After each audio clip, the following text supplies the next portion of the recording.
She grew up in a small town where the high school gym doubled as the community's pride and joy.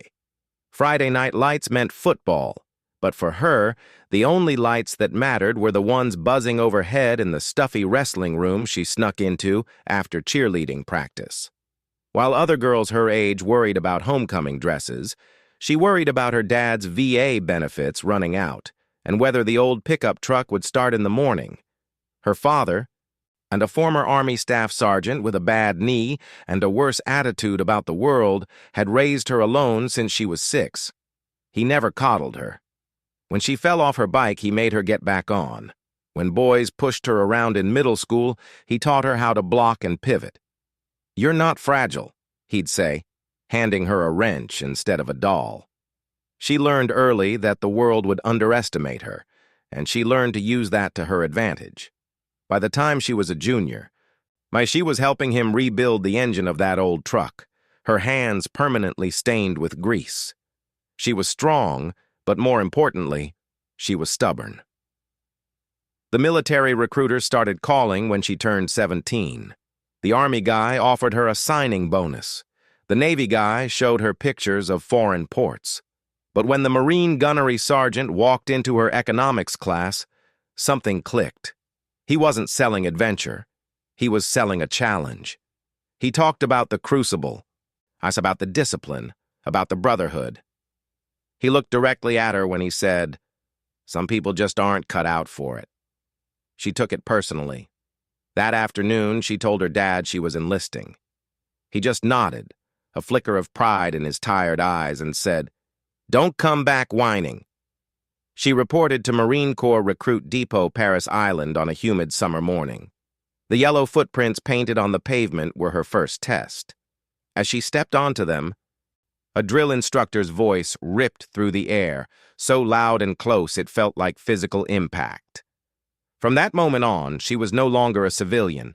She was a recruit, the lowest form of life on Earth.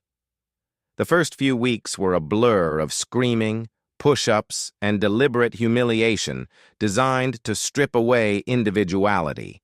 She learned to make her rack with tight hospital corners, to shout her reporting statement until her throat bled, and to move as part of a unit. But she also noticed the subtle differences in how the female recruits were treated. The D.I.s seemed to hover closer, waiting for them to fail the physical events. The male recruits, even the struggling ones, were met with gruff encouragement. The women were met with skepticism. The skepticism reached a fever pitch during the initial strength assessments. When it was her turn for the pull-up bar, a D.I. actually laughed. "Look at those spaghetti arms," he bellowed to the entire platoon. "How many you think she can do, ladies? 1? None?" She jumped up and grabbed the bar, her calloused hands gripping tight. She cranked out 12 clean pull-ups, the maximum score. The laughter stopped. But instead of respect, the silence that followed was worse. It was a challenge. The D.I. just stared at her, his eyes narrowing as if she had personally insulted him by not conforming to his expectations. From that day on, she was a marked woman.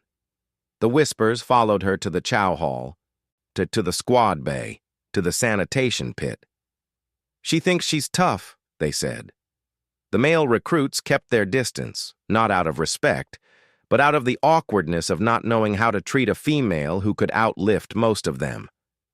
She was alone, surrounded by hundreds of people. The crucible was supposed to be the great equalizer. 54 hours of deprivation, sleep deprivation, and grueling team challenges. It was designed to bond the platoon into a single fighting unit. For her, yes, it was just another 48 hours of proving herself. She carried the heavy ammo cans without complaint, helped male recruits who were struggling under the weight of their packs, and navigated the night navigation course faster than her assigned team leader. By the final night, they were all running on fumes, stumbling through the woods, their M16s feeling like lead weights. During the Reaper event, a 12-mile hike with full gear, she watched the athletic male recruit from Texas collapse onto the side of the trail, tears streaming down his face, his legs simply giving out. The DIs swarmed him, screaming at him to get up. She barely noticed. She just put her head down and kept moving, one foot in front of the other. When she crossed the finish line, she was one of the first in her company. The eagle, globe, and anchor was placed in her palm. She was a Marine. After graduation, she was stationed at Camp Lejeune with a combat support battalion. It was here that the whispers turned into a roar. She was assigned to a unit with a reputation for being hard chargers, mostly infantry guys recovering from injuries or waiting for their next deployment. They were a closed club, and she was not a member.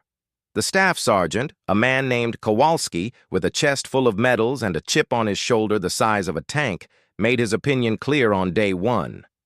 And he gathered the new arrivals and looked right through her. "I don't care what you did on the island," he said. "This is the real Marine Corps. This is where we separate the sheep from the wolves. And frankly, I don't think you belong here." He assigned her to the armory for light duty, effectively sidelining her from the real training. For 3 months, she cleaned rifles and organized gear while the men ran tactical drills, conducted live fire exercises, and trained in hand-to-hand combat. She requested transfer to the line companies. She wrote letters to the captain. She even requested mast, asking to speak to the battalion commander. Each request was denied, lost, or ignored. Kowalski told her to stop rocking the boat. The frustration built inside her like pressure in a boiler. She started showing up to the training areas anyway, watching from the tree line, memorizing their tactics, their formations, their weaknesses. The male Marines mocked her, and they called her the clerk. They said she was just there to fill a quota. They said she should have joined the Navy if she wanted a desk job. She took it all, every insult, every slight, storing them away like ammunition. The breaking point came during a particularly brutal field exercise. It was February in North Carolina, which meant freezing rain and thick, sucking mud.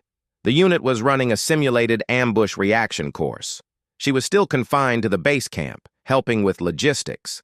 When she overheard 2 sergeants talking by the burn barrel, they were bragging about a bet. $20 says she chickens out, one said.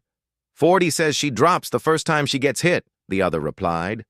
They were talking about her. They had made a pool on how long she would last in a fight, not in a training exercise, but in a real fight.